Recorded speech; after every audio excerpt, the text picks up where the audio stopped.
బిస్మిల్లాహిర్రహ్మానిర్రహీం. 35 అల్ ఖరీబ్. అల్లాహ్ అల్ ఖరీబ్ అంటే అతి సమీపముగా ఉండేవాడు అని అర్థం. పిలిచేవాని పిలుపుని వింటానని, మన కంఠనాళానికన్నా సమీపంలో ఉన్నానని స్వయంగా అల్లాహ్ దివ్య ఖురాన్లో సెలవిచ్చాడు. దివ్య ఖురాన్లో అల్లాహ్ గుణగణాల ప్రస్తావన వచ్చినప్పుడల్లా ఒక గుణంతో పాటు మరో సద్గుణం మిళితమై ఉంటుంది. ఉదాహరణకు రహ్మాన్, రహీం, సమీ, బషీర్. అల్లాహ్ లేని చోటంటూ ఎక్కడా లేదు. మన అవయవాల శక్తి కొంత మేర వరకే పనిచేస్తుంది. అలాగే మన గుణగణాలు కూడా మన కంటితో కొంత దూరం మాత్రమే చూడగలం. కొంత పరిధిలోని శబ్దాన్ని మాత్రమే మనం వినగలం. అలాగే మనం ఒకరికి కొంత మేరకు కొంతకాలం వరకే సహాయం చేయగలం. కొంత సమయం వరకే కరుణ చూపగలం. కానీ అల్లాహ్ శక్తికి అంతము మేర అంటూ లేదు. మన సంపదను దానం చేస్తే అది కరిగిపోతుంది. కానీ అల్లాహ్ సంపదలో తరుగుదలే లేదు. ఆయన మనకు ఇస్తూనే ఉంటాడు. పుట్టినప్పటి నుండి గిట్టే వరకు మనల్ని అన్ని విధాలా పోషిస్తూనే ఉన్నాడు. మనం మనసులో వేడుకున్న, బిగ్గరగా ప్రార్థించినా ఆయన వింటాడు. పెద్దగా కేకలు, రంకెలు వేసి ప్రార్థిస్తేనే వింటాడని లేదు. మన ఆలోచనలు, తలంపులు సైతం ఆయనకు తెలుసు. ఆయన ఎంతో దూరంలో లేడు, మనకు అత్యంత సమీపంలో ఉన్నాడు. కాబట్టి మన ప్రతి మొర ఆలకించబడుతుంది.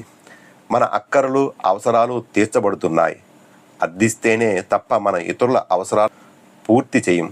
అల్లాహ్ను అర్థించకపోయినా, ప్రార్థించుకున్న ఆయన మన అవసరాలన్నిటినీ పూర్తి చేస్తున్నాడు. దీన్ని బట్టి ఆయన ఎంత కరుణానుగ్రహాలు కలవాడో మనకు తెలుస్తుంది.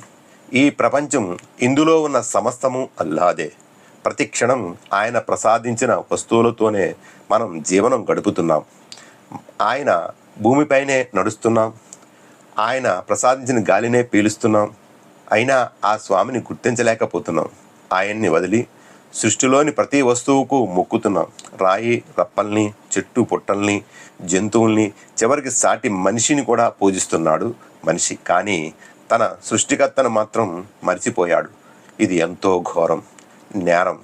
తమ కళ్ళ ముందే తమ సంతానం తమ్ము కాదని, వేరొకరిని నాన్న అని లేక అమ్మ అని పిలవడం, వారిని సేవించడం ఏ తల్లి తండ్రికి మింగుడు పడుతుంది? కానీ పెంచిన తల్లిదండ్రుల్ని కాదని వేరొకరి పరిచర్యలు చేయడంలో విజ్ఞత లేదు. అలాగే మనల్ని సృష్టించింది, పోషిస్తుంది అల్లాహ్ అని తెలిసి వేరొకరిని పూజించడం అజ్ఞానం.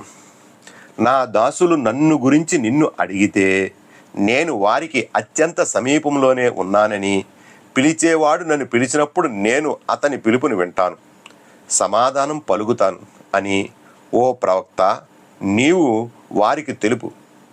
కనుక వారు నా సందేశం విని దానిని స్వీకరించాలి. దివ్య ఖురాన్ 2:186.